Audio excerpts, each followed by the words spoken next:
स्वाति ने राहुल के साथ लव मैरिज की थी। स्वाति एक अमीर खानदान में पली बढ़ी थी, जबकि राहुल एक गरीब घर का लड़का था। पिता इस दुनिया में नहीं थे, इसी वजह से घर की सारी जिम्मेदारी राहुल के ऊपर थी।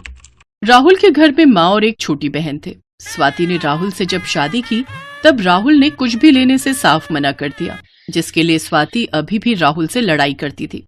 राहुल, मैंने तुम्हें बोला था कि पापा मुझे दहेज में जो दे रहे हैं उन्हें देने दो, पर तुम्हें तो अपनी खुददारी बहुत प्यारी है ना। तुमने एक भी चीज लेने से मना कर दिया। ना घर में ढंग का स्मार्ट टीवी है, ना ही डबल डोर फ्रिज है और ना ही एसी है। पता नहीं आने वाली गर्मियों में क्या होगा। मेरे तो अभी से पसीने छूट रहे हैं। पता नहीं मेरी मती मारी गई थी जो मैंने तुमसे शादी कर ली। मैं तुम्हारे प्यार में अंधी हो गई थी। मैंने तो तुम्हें पहले ही मना किया था कि मैं तुम्हारे लायक नहीं हूँ। मैं तुम्हारी जरूरत को पूरा नहीं कर सकता, और जहाँ तक बात रही तुम्हारे पापा से कुछ लेने की, मैं नहीं ले सकता। तुम चाहती हो कि मेरी उनके सामने इंसल्ट हो। वो पहले ही मुझे पसंद नहीं करते। कितनी बार मुझे ताने सुनाते हैं। अब तुम ये चाहती हो कि मैं सबको ये कहूँ कि मैं अपने ससुर के दिए हुए टुकड़ों पर पल रहा हूँ, और मेहनत करता तो हूँ। तुम जानती हो मेरे ऊपर कितनी जिम्मेदारियां हैं। मुझे थोड़ा समय तो दो। मैं कोशिश कर रहा हूँ तुम्हारी जरूरत को पूरा करने की। बस पता नहीं कब जरूरतें पूरी करोगे। राहुल भैया, वो कॉलेज की फीस भरनी थी आज लास्ट। लो करो जरूरतें पूरी। बड़े आए मेरी जरूरतें पूरी करने वाले। पहले अपने खानदान की तो पूरी कर लो जरूरतें, बाद में मेरी सोचना। क्या हुआ भैया, भाभी गुस्से में थी? अरे नहीं नहीं, बस ऐसे ही। तुम जानती हो स्वाति छोटी छोटी बातों पर गुस्सा कर देती है। ये लो तुम्हारी फीस भर देना याद से। हाँ भैया, मैं कोशिश कर रही हूँ। मुझे कुछ ट्यूशंस मिल जाएंगी तो मैं ट्यूशन पढ़ा लूंगी। आपको भी थोड़ा सपोर्ट मिलेगा। बस मेरा ये लास्ट ईयर का एग्जाम कंप्लीट हो जाए, उसके बाद मैं किसी स्कूल में टीचिंग के लिए अप्लाई कर दूंगी। अरे नहीं नहीं वर्षा, अभी तू टेंशन मत ले। अपनी पढ़ाई पर ध्यान दे। ये सब तो चलता ही रहता है। नहीं बेटा, वर्षा ठीक कह रही है। तू भी तो इस घर के लिए कितना कुछ करता है। अब तुझे बहू की जरूरत का भी ख्याल रखना चाहिए। इसलिए तू कोशिश कर कि बहू खुश रहे। वो अपना मायका छोड़कर हमारे घर आई है, उसे किसी बात की कोई तकलीफ नहीं होनी चाहिए बेटा।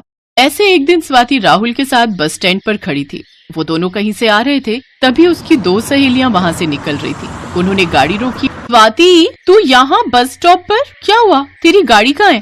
कहीं ऐसा तो नहीं कि तेरे पास गाड़ी नहीं है? अरे पागल है क्या? इतने बड़े घर की लड़की है स्वाति, गाड़ी नहीं होगी इसके पास? इसके पास तो बढ़िया बड़ी गाड़ी होगी, और एक नहीं 3 या 4 होंगी।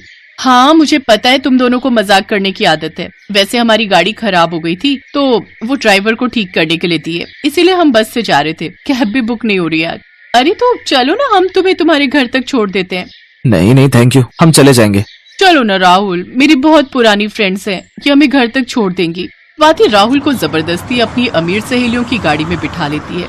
अब स्वाति ने राहुल को बिठा तो लिया, लेकिन उसे टेंशन हो रही थी कि उसने अपने पुराने से टूटे हुए घर के बाहर गाड़ी रुकवाई तो उसकी बहुत इंसल्ट हो जाएगी। इसलिए उसने अपने घर से थोड़ी दूर एक कोठी के बाहर गाड़ी रुकवाई। बस वो सामने वाली कोठी ही हमारी है, वहाँ गाड़ी रोक दो। अच्छा, ये तेरी कोठी है? बहुत बढ़िया, काफी पैसे वाले घर में शादी हुई है तेरी, और फिर होनी भी थी। तू खुद भी तो पैसे वाले घर की है। चल अब हम चलते हैं। बाय जीजू। अरे चलो ना, तुम भी कुछ चाय कोल्ड ड्रिंक वगैरह लेकर चली जाना, इतने दिनों बाद मिली हो। नहीं नहीं नहीं, फिर कभी। अब तो तेरा घर देख ही लिया है। अच्छा ठीक है, चलो फिर कभी मिलते हैं। बाय।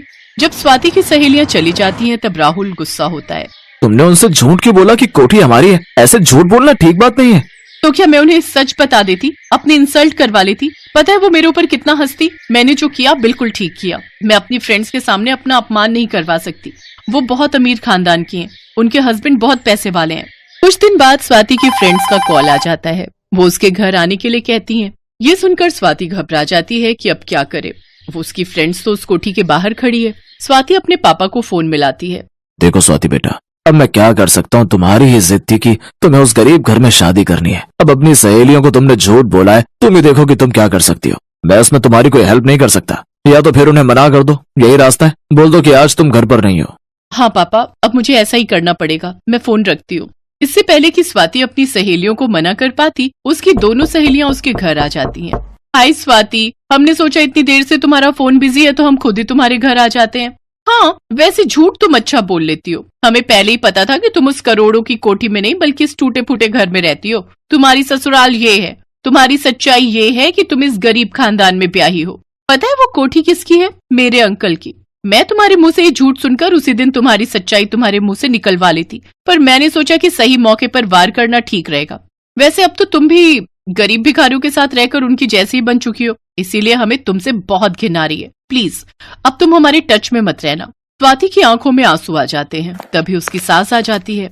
बस तुम दोनों ने मेरी बहू को बहुत कुछ कह दिया। मेरी बहू लाखों में एक है। मैं अपनी बहू के खिलाफ एक शब्द भी नहीं सुन सकती। तुम क्या मेरी बहू के टच में रहोगे? मेरी बहू खुद तुम्हारे टच में नहीं रहेगी। उसे तुम्हारे जैसे घटिया दोस्तों की कोई जरूरत नहीं है। निकल जाओ यहाँ, निकल जाओ हमारे घर से। और एक बात, तुम जो बोल रही हो ना, वो कोठी तुम्हारे अंकल की है। तुम्हारे उन अंकल को मैं अच्छे से जानती हूँ। वो तो अपनी किस्मत को रो रहे हैं कि उनकी भतीजी का डिवोर्स होने वाला है, क्योंकि वो अपनी पति के साथ रिश्ता नहीं निभा पा रही है। इसलिए किसी को कहने से पहले खुद अपने गिरेबान में झांकना सीखो। मेरी बहू मेरे बेटे से प्यार करती है, सच्चा प्यार, तुम दोनों की तरह नहीं जो रिश्तों को पैसों में तोलती हो। ये तो मिसेज नंदा है ना, जो अपने पति से डिवोर्स ले रही है ना? और इनके बारे में तो मैं जानती हूँ, मेरी खास सहेली की चाची है ये। इनका तो अपने पति से डिवोर्स कब का हो चुका है। लाखों की जायदाद अपने नाम करके कब से अलग हो चुकी है। बेचारे मेरे फ्रेंड के चाचा बहुत दुखी हैं। सब कुछ लूट कर अलग हुई है ये। वैसे आपने कुछ और सुनना है या फिर वो सामने बाहर का रास्ता है? स्वाति की दोनों सहेलियां पैर पटकती हुई वहां से चली जाती हैं, क्योंकि वो जानती थी कि उनकी सच्चाई सबके सामने आ चुकी है। स्वाति अपनी सास के गले लग जाती है और फूट फूट कर रोने लगती है। स्वाति की सास उसे खूब प्यार करती है। राहुल की मेहनत और लगन से कुछ ही समय में उसकी नौकरी में तरक्की हो जाती है और उसकी सैलरी बहुत अच्छी हो जाती है। धीरे धीरे करके वो अपने परिवार की जरूरत को पूरा करता है, पर वो इसमें अकेला नहीं था। स्वाति भी पढ़ी लिखी थी। वो भी राहुल के साथ कदम से कदम मिलाकर चलती है। वो भी एक अच्छी नौकरी ढूंढ लेती है। वर्षा ने भी स्कूल में टीचिंग करना शुरू कर दिया। सबकी मेहनत रंग लाई और उन्होंने 1 साल के अंदर ही अपना नया फ्लैट और गाड़ी ले ली। स्वाति समझ गई थी कि असली दौलत तो एक दूसरे से प्यार और साथ में जुड़ी है, इसलिए उसने समझदारी के साथ जीना सीख लिया। स्वाति के माता पिता को भी उस दिन सच में विश्वास हुआ कि उनकी बेटी ने राहुल जैसे होनहार लड़के को चुनकर कोई गलती नहीं की थी। 13 साल की हमउम्र 3 सहेलियां निधि अपनी सहेली प्रीति और सोनम के साथ एक पार्क में खेल रही थी। तभी निधि झूले से गिर जाती है और उसके माथे पर थोड़ी सी चोट आ जाती है। आह आह, अरे तू ठीक तो है ना पागल? आराम से झूलती तो चोट नहीं लगती। अरे कुछ नहीं हुआ, ठीक हो जाएगी। तुम दोनों सहेलियां मेरी बेस्ट फ्रेंड हो। थैंक गॉड कि मुझे इतनी अच्छी बेस्ट फ्रेंड्स मिली। मैं बहुत खुश हूँ। अच्छा, अब मुझे बहुत भूख लग रही है सोनम। तेरी मम्मी आलू के पराठे बड़े ही अच्छे बनाती है। हमें अपने घर ले चल और आंटी के हाथ के पराठे खिला दे। हाँ हाँ तो चलो ना, मैंने कब मना किया है। वो दोनों उनके घर आती हैं, जहाँ सोनम की माँ उन्हें बहुत प्यार करती है और गरम गरम आलू के पराठे अपने हाथों से बनाकर उन्हें खिलाती है। तभी निधि की माँ शालिनी उनके घर आती है, जो कि बहुत ही अमीर और घमंडी होती है। वो निधि से कहती है, निधि बेटा, तुम इन गरीबों के घर क्या कर रही हो? ये लोग गरीब हैं, कितनी गंदगी में रहते हैं। कहीं तुम्हें अजीब खाना बनाकर खिला दिया तो फिर तो तुम बीमार हो जाओगी। ये सब चाहते ही यही है कि अमीरों के बच्चे बीमार पड़े रहें। नहीं माँ, ऐसी कोई बात नहीं है।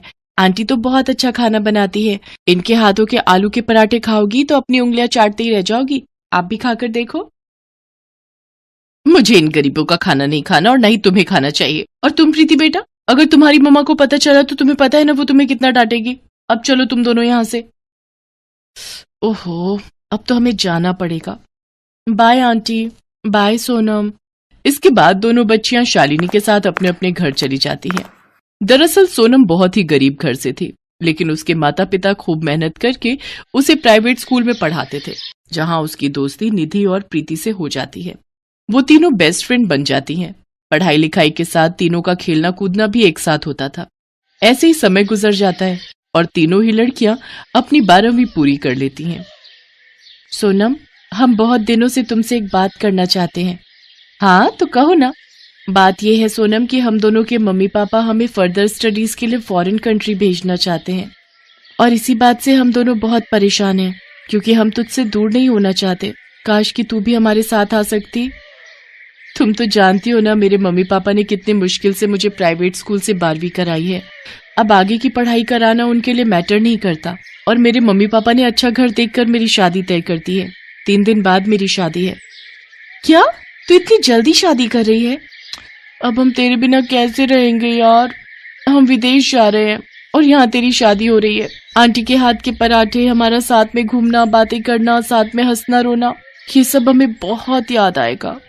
याद तो मुझे भी बहुत आएगा। मैं भी तुम दोनों को बहुत ज्यादा मिस करूंगी। अगर हो सके तो विदेश से लौट कर आओगी तो मिल जरूर लेना मुझसे।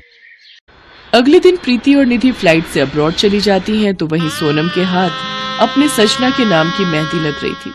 शादी के अगले दिन से ही सोनम अपने ससुराल की सारी जिम्मेदारियों का बोझ अपने कंधे पर ले लेती है। सोनम की सास बड़ी ही खड़ूस थी, जो कि गरीबी के कारण कंजूसी का व्यवहार करती थी। एक दिन सोनम जब दिन का खाना बनाने रसोई में जाती है तो उसकी सास कुंती उससे आकर कहती है, ये तू क्या कर रही है? अब फिर से खाना क्यों बना रही है? रात की सब्जी खत्म हो गई है क्या? माँ जी, 2 कटोरी सब्जी रखी हुई है लेकिन वो बासी है। आप रात की सब्जी खाओगे क्या? इसीलिए खाना बनाने जा रही थी। कोई जरूरत नहीं है दोबारा खाना बनाने की। इस 1 कटोरी से मैं और तू थोड़ी थोड़ी खा लेंगे और 1 कटोरी तू मेरे बेटे सुधीर के लिए रख दे। माँ जी, लेकिन आज उनकी छुट्टी है और वो कुछ अच्छा खाना चाहते हैं। अच्छा, मेरे उस नालायक बेटे ने अभी महीने की तनख्वाह लाकर मुझे नहीं दी जो मैं उसे ये सब पकवान खिलाऊं। अब मैंने जो कहा है उतना ही कर। जी माँ जी। अपनी सास के इस तरह के व्यवहार को देखकर सोनम अपने मन में सोचती है, उफ, ये सासू माँ तो कितनी कंजूस है, रात की सब्जी खाने को कह रही है। अब किन ख्यालों में खोई है?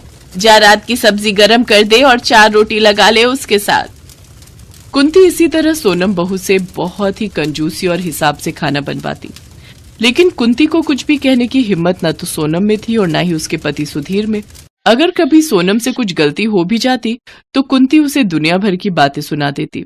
दिन पर दिन गरीबी के कारण कुंती में बहुत ही कंजूसी आ गई और ऐसे ही एक दिन घर का सारा राशन खत्म हो जाता है और खाने के लिए ना तो अन्न का एक दाना होता है और ना ही पैसे। फिर कुंती सोनम से कहती है, अरे मोरी मैया, खाली पेट तो मेरे पेट में बड़ा ही दर्द हो रहा है। अरे सोनम बहू, एक काम कर, लाला की दुकान से जाकर कुछ राशन उधार ले आ, नहीं तो भूख के मारे मेरे प्राण निकल जाएंगे। मेरे बेटे का काम भी सही से नहीं चल रहा, जो अब ये दिन देखना पड़ गया। अब जल्दी जा, मेरा मुंह क्या देख रही है? जी माँ जी, मैं अभी जाती हूँ। सोनम लाला की दुकान पर जा ही रही होती है कि तभी उसकी टक्कर गाउन पहनी 2 लड़कियों से होती है। उसके हाथ में पकड़े हुए दाल चावल जमीन पर गिर जाते हैं, साथ ही उन लड़कियों के तोहफे भी उन पर गिर जाते हैं। एक तो वैसे ही सामान इतनी मुश्किल से मिला है और अब उसे भी गिरा दिया। अरे सोनम, ये तूने अपना क्या हाल बना लिया है? और क्या तेरे घर में खाने के लिए कुछ भी नहीं है जो तू इतना सा राशन लेकर जा रही है? हाँ, दरअसल वो उनका काम आजकल ठीक से नहीं चल रहा है ना, इसीलिए थोड़े पैसों की तंगी हो गई है। लेकिन तुम दोनों इस गांव में कैसे? हम दोनों तुमसे ही मिलने आई हैं यहाँ। मैं बहुत खुश हूँ कि तुम दोनों मुझसे मिलने आई। चलो आओ, मेरे ससुराल आओ मेरे साथ। उसके ससुराल की हालत देखकर निधि और प्रीति सोच में पड़ जाती हैं। अरे ये तो सोनम के घर से भी ज्यादा गरीब है, पता नहीं वो बेचारी कैसे गुजारा कर रही होगी। देखिए माँ जी, कौन आए हैं?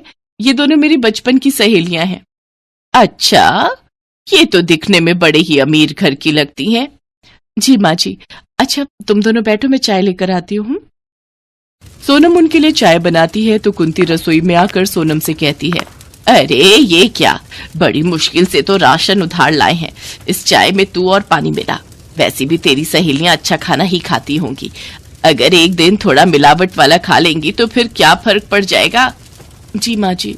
और ये बिस्कुट भी कम कर, सिर्फ 4 ही ले जा, 2 खा लेंगी दोनों। माँ जी अब आज तो ये कंजूसी छोड़ दीजिए। तभी निधि चुपके से ये सब देख लेती है लेकिन कुछ कहती नहीं। कुछ देर बाद सोनम उनको चाय देती है जिसे पीकर वो कहती है, अरे वाह, तूने तो बड़ी अच्छी चाय बनाई है। अच्छा वैसे कैसे कट रहे हैं तेरे दिन? बहुत अच्छे। अच्छा ससुराल है मेरा, पति और माँ जी मुझे बड़ा प्यार करते हैं। बस कर सोनम, कितना झूठ बोलेगी? अभी अंदर तेरे साथ तेरी सास ने जो हरकत की है वो मैंने अपनी आंखों से देखी है। तेरी सास तुझे कितना प्यार करती है हमें पता चल गया। तूने इस छोटे से घर को भी कितने अच्छे से संभाल रखा है। जो भी है जैसे भी है, अब यही मेरा घर है। अच्छा देखो, मैंने तुम्हारे लिए अपने हाथों से आलू के पराठे बनाए हैं। हाँ, माँ जैसा तो नहीं बना पाई लेकिन फिर भी कोशिश की है। वो दोनों पराठे खाकर खुश हो जाती हैं। तभी वहां कुंती आ जाती है। अरे मोरी मैया, कि आलू के पराठे कब बनाए? आलू कहीं खत्म तो नहीं कर दिए? जरूर ज्यादा आलू भरे होंगे तूने। माँ जी, पड़ोसन से आलू उधार लेकर आई हूँ। उस उधार को तेरा बाप चुकाएगा क्या कर? अब बस भी कीजिए माँ जी, इतना कंजूसपना भी अच्छा नहीं होता। मैं मानती हूँ कि गरीबी है, लेकिन कम से कम सोनम के साथ ऐसा बर्ताव तो मत कीजिए। और मैं इसे बहुत अच्छे से जानती हूँ, इसने कभी आपको परेशान नहीं किया होगा। खुद को बदलिए, नहीं तो कंजूसी के चक्र में लोग अपनी जान तक दे देते हैं। माफ कर दो बच्चों, आज के बाद मैं ऐसा कभी नहीं करूंगी। पति की मौत के बाद गरीबी के जंजाल में ऐसी फंसी कि कंजूसी को ही आदत बना लिया। लेकिन अब मैं ऐसा कभी नहीं करूंगी।